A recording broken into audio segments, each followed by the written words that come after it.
para esta charla que vamos a tener ahora con Rosendo Fraga, nada menos. Está en el móvil con Penélope, ¿verdad? Penny, adelante. Así es, el analista político que nos va a hablar sobre la coyuntura. Le quiero preguntar en primera instancia, dado que el escenario electoral está definido por espacios y no por partidos, ¿esto podría afectar en la credibilidad por parte de los votantes? A ver, yo creo que lo que esto produce es un debilitamiento de los partidos como expresión de la opinión pública. Y en segundo lugar, yo diría sí, en alguna medida afecta la credibilidad. Cuando la gente ve a los dirigentes cambiando de un espacio a otro, ¿no es cierto? Y incluso espacios que pueden tener posiciones antagónicas de la perspectiva política, esto crea cierta confusión. Y esta cierta confusión me parece que crea un conflicto con la representatividad y que incluso pueda afectar la legitimidad. ¿Y por qué hace un rato decías que las PASO el gobierno no quiere? ¿Por qué? ¿Porque no puede jugarle a favor? A ver, miren, yo creo que esta idea de suspender las PASO solo para el presidente, inmediatamente después que se ha conocido la fórmula, me da la impresión, ¿no es cierto?, que vamos a hablar de política directamente, sin eufemismo, ¿no? Me da la impresión que si el gobierno... Sí. ¿Sí, Rosendo? Sí. No, a ver, completar esa idea. Sí, ver, sí. El gobierno, ¿por qué no queda claro, a ver... Da Bueno, la sensación de que se utiliza como excusa el gasto, que sabemos que es un gasto inútil si no va a haber competencia electoral, más de 4.000 millones. Pero digo, ¿hay algo más? La oposición dice es una maniobra porque tienen miedo de perder las elecciones, en el fondo. Y bueno, pero a ver, yo voy a ser, digamos, práctico, directo. A ver. Me parece que si el gobierno creyera que gana las PASO, o que lo probable es que gana las PASO, no lo veo jugando a suspender las PASO, que es una medida discutible, ¿no es cierto?, controvertible. ¿Qué pasa en la primera o la segunda vuelta, que faltan 4 o 5 meses? Me da la impresión, bueno, es muy difícil de prever en cualquier país del mundo occidental una elección con esa antelación. Pero para las PASO faltan menos de 50 días. Claro. Y quizás me da la impresión que en las últimas elecciones provinciales han dejado cierta sensación, tanto en el oficialismo como en la oposición, de que la fórmula Fernández tiene alguna ventaja. Rosendo, buenas tardes. Recién daban números, Coco adelantaba los números del INDEC. Los más golpeados en los últimos años, claramente, bueno, la clase más baja, obviamente, por la suba de precios. Pero aquellos que llevaron al gobierno a Cambiemos, la clase media y sobre todo los jubilados, vienen recibiendo piña tras piña. ¿Cuál es la base que le da esos 30 puntos al gobierno hoy? ¿Qué clase social hoy vota el gobierno como estamos? Bueno, yo diría lo siguiente, la vota de la clase media para arriba, clase media, media alta y clase alta. El sector que va a definir la elección, para mí, es la clase media baja, es decir, la parte inferior de la clase media en términos de ingresos. Ese sector o ese segmento social es el que puede votar a uno u otro. En el pasado ha votado a uno u otro.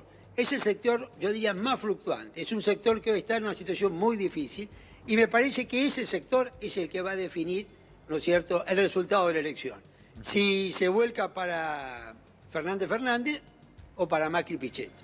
¿Y cómo pondera usted, Rosendo, que aparezcan estas cifras, ¿no?, de merma de consumo en sectores sociales que hasta ahora no estaban evidenciando esto? De alguna manera la venta en shoppings venía de alguna manera siendo simpática para el gobierno.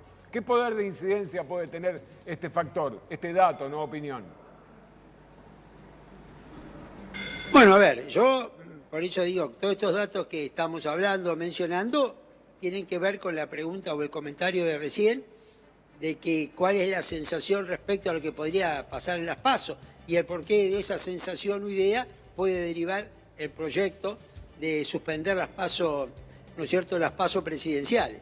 Yo creo que el gran talón de Aquiles o el gran punto vulnerable o débil del oficialismo claramente es lo económico-social, ¿no es cierto? Y me parece que frente a esta debilidad el gobierno pone 3 ejes. Dólar estable, que hay que ver si lo logra mantener, la inauguración de obra pública y la denuncia de corrupción, ¿no es cierto?, sobre Cristina. ¿Esto va a ser suficiente para ganar una elección? no lo sabemos. Del otro lado me parece que Cristina o Fernández, ¿no es cierto?, lo que busca es casualmente trabajar sobre esta asignatura no cumplida o no resuelta de Macri, que pasa por lo económico, desempleo, pobreza, recesión. Ahora, Rosendo, recién decía usted que va a pasar por la clase media baja, ¿no? Lo que defina finalmente esta elección. Pero los tres ejes que usted mencionó no tienen nada que ver con la clase media baja. ¿Cómo va a hacer el gobierno para revertir esta tendencia? ¿O qué debería hacer, no? Bueno, a ver, yo pienso de que la idea del gobierno es que que en alguna medida los tres ejes tienen que ver, ¿no es cierto? Digamos, el gobierno piensa que dólar bajo mantiene la inflación baja, el precio de los alimentos bajo, que inaugurar obras que le genera cierto beneficio y que el tema de la corrupción aparece como un punto débil o el punto débil, ¿no es cierto?, del kirchnerismo en este momento. La pregunta es si esto va a ser suficiente y la respuesta es que esto no está clara y si uno analiza, no las encuestas, sino las últimas elecciones provinciales y municipales, está viendo que claramente esa clase media baja me parece que al gobierno se le está escapando. Hay derrotas del oficialismo como Córdoba Capital, Paraná, Santa Fe Capital, Santa Rosa en La Pampa, las capitales de provincia, donde el radicalismo hace décadas que ganaba, que están mostrando que en ese voto urbano, donde está en gran medida la clase media baja, está reacio a votar al gobierno. Justamente eso quería preguntarle, Rosendo. En los cordones industriales, en las elecciones que se dieron en las grandes ciudades, como dice usted, el resultado del oficialismo electoral fue muy malo. Estamos viendo las encuestas que da el Ministerio de Trabajo y algunas consultoras que se pierden casi 1000 empleos por día. En los últimos días esa cifra ha bajado a cerca de 700 por día. ¿Le alcanza al gobierno para las elecciones? ¿Le alcanza con estos estímulos que está dando la economía? ¿Este torniquete que le está haciendo al mercado de trabajo? Y bueno, yo creo que este es un punto en contra, ¿no es cierto? Claramente, ¿no? Todo lo económico-social es el punto más vulnerable del gobierno en términos, ¿no es cierto?, en términos electorales. Por eso es que hoy el gobierno enfrenta una situación incierta, muy diferente a la que enfrentó el año 2017, cuando ganó claramente la elección legislativa. El gobierno apuesta, piensa, o a lo mejor desea, de que en los próximos 4 meses, hasta la primera vuelta, la economía va a mejorar algo, que la gente va a percibir algo mejor en consumo. ¿Va a ser suficiente? Si esto es así, ¿va a ser suficiente? Y yo diría que no está claro. Por eso tenemos un panorama electoral incierto. Y me parece que, por lo general, lo económico-social, cuando uno analiza elecciones comparadas y los propios procesos electorales de Argentina, no es el único factor que define una elección, pero es un factor que normalmente tiene una gran incidencia en la decisión de voto de la gente. Ahora, Rosendo, con tu experiencia, ¿no? Digo, lo que cuesta a veces entender o explicar es cómo conserva el gobierno un volumen político, electoral tan importante, digamos, en medio de esta inflación galopante, digo, la pérdida de poder adquisitivo, la destrucción de puestos de trabajo, ¿no? Digo, ¿cómo logra eso? ¿A través de qué?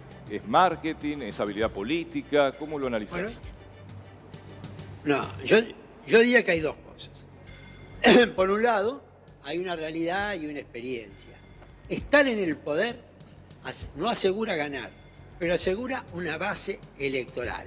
El que está en el poder corre con ventaja, ¿no es cierto? Bueno, porque estar en el poder significa tomar decisiones que tienen efecto, significa solucionar a veces problemas de la gente o determinados sectores.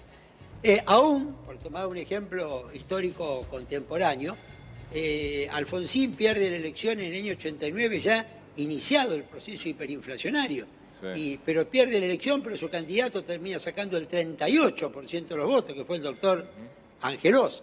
Es decir, aún Menem sobre su final, con un desgaste importante, su candidato que fue Dualde sacó el 38% de los votos. Es decir, el que está en el poder, por estar en el poder, tiene aproximadamente un tercio, un poco más, de los votos por estar en el poder, lo que significa estar en el poder en términos de generar adhesión de determinados sectores. Pero cuidado, esto no es suficiente. Esta es la primera causa. Y en segundo lugar, está el desgaste que ha sufrido el kirchnerismo, no en lo económico-social, lo ha sufrido en otros temas, ¿no es cierto?, como la corrupción. Esos dos factores, y los estoy poniendo quizás en orden de gravitación, lo que implica la base electoral que implica ejercer el poder y el desgaste del kirchnerismo en tema de corrupción, son los dos factores que me parece que explican por qué, pese a los malos resultados económicos, el gobierno puede seguir teniendo una base electoral de 1/3 de la población. Rosendo, quería preguntarle, ¿qué valor le asigna en la grieta, no digamos a diferencias intelectuales, sino a la germinación de odio, algo, digamos, históricamente reflejado en la Argentina, entre diferentes sectores sociales? ¿Cuánto mide para usted o cuánto incide esto en esta elección que se avecina? Bueno, a ver, esto, digamos, lo que comúnmente en los últimos tiempos en Argentina ha pasado a denominarse la grieta, ¿no es cierto? Esta idea del antagonismo, de la confrontación, de esa política que en lugar de ser entre adversarios se transforma en una política entre enemigos, ¿cierto? Bueno, el punto ¿cuál es? Puesto en campaña electoral, a veces la campaña negativa, el ataque, la crítica, la difamación, termina siendo más efectivo que la campaña positiva. Trabajar sobre lo que yo propongo, ¿cierto? En este sentido. Hay una cierta dinámica que, sobre todo avanzando la campaña, acercándose la fecha de la elección, las campañas se endurecen y trabajan más sobre lo negativo. Y es en ese contexto que aparece el antagonismo. Ahora, en democracia, puede ser que el antagonismo sirva para ganar una elección. Lo que está claro es que eso no sirve para gobernar, porque hace mucho más difícil, ¿no es cierto?, los acuerdos, los consensos que se hacen necesarios para gobernar. Rosendo, haciendo un análisis político y económico de la situación actual y teniendo en cuenta lo que dijo Macri y desde Cambiemos, que si llegan a ganar van a hacer lo mismo pero más rápido, de forma más acelerada. Si ganan el 11 de diciembre o el 10 de diciembre, ¿qué tenemos que esperar que pase? A ver, yo creo que lo que esto ha reflejado es una intención del oficialismo. Ahora, una cosa son las intenciones, otra cosa es poder concretar. El problema es que si uno gana la elección, tiende a producirse un análisis de que si gané, ¿por qué voy a cambiar? Si gané, no estoy haciendo las cosas tan mal. Y entonces quien gana, y estaba en el gobierno, tiende a hacer más políticas confirmatorias, ratificatorias, que a innovar, ¿no es cierto?, modificar. Creo que en este momento, para mí eso sería un error, eso sería negativo. El gobierno tiene una segunda oportunidad si fuera reelecto Macri. Creo que la desperdicia, se utiliza la segunda oportunidad para tratar de hacer lo mismo, aunque sea más rápido. Bueno, muy bien. Rosendo, muchísimas gracias por esta charla. Un abrazo.